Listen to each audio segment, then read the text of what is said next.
It's been 12 months of owning this car, which begs the question, how often do you need to service a Tesla?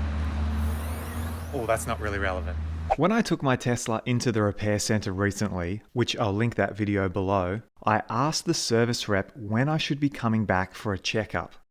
Because as you're probably aware, electric cars, and in particular Teslas, require a lot less maintenance and servicing thanks to less moving parts. It can, however, be a little bit vague as to when you should be getting your EV checked. Traditional auto companies, and especially dealerships, make a lot of money from their servicing departments, and they often strictly outline when a service is required. I've actually got a missed call from Mazda just recently reminding me to take the car in for service. Just a friendly reminder that your Mazda CX-5 is due for service soon. Tesla, on the other hand, state on their website, with no regularly required maintenance and fewer moving parts to repair, we design every Tesla vehicle with the goal of eliminating the need for service. Which is great, but also, what does this actually mean in reality? Because with EVs, most people don't really know if or when service checks are required. And if so, what is it that they really need to be checking? So here is what the service rep told me at Tesla. He recommended a checkup after the first 12 months of driving or after the first 10,000 kilometers, mainly just to do a tire rotation and a wheel alignment, as well as some basic safety checks.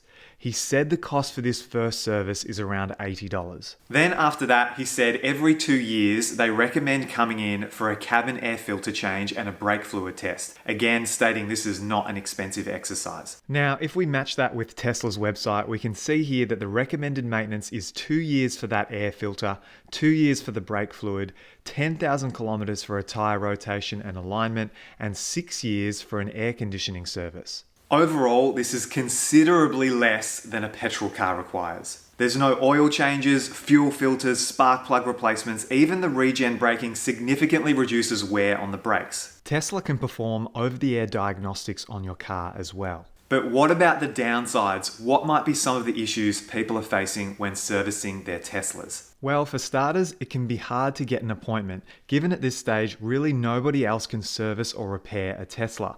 Traditional mechanics have no idea what they're doing when it comes to EVs, unless of course they're certified by Tesla. I think it's fair to say that most mechanics hate the thought of EVs taking over the world for a myriad of reasons. Another downside is it can also be hard for Tesla to get parts at the moment, given this current climate of supply shortages. Some people have been waiting months and months for their cars to be fixed, and when I went to the local service centre, loaner cars were booked out for weeks in advance. They did give me Uber vouchers, which was nice, but a Model S for the day would have been pretty good as well. And then lastly, if you do happen to run into some ongoing issues with your Tesla, whether that be battery related, rattling issues, wheel alignment problems, obviously that's not ideal. And I have heard from other people online dealing with Tesla in this regard, in terms of customer service and communication, can be incredibly frustrating. Although my personal service experience with Tesla was excellent, others in the community have reached out to me to talk about some of these issues. So what's the outcome? Well, there may be some teething problems as I've just mentioned, but overall, servicing for a Tesla requires significantly less of your time and your money,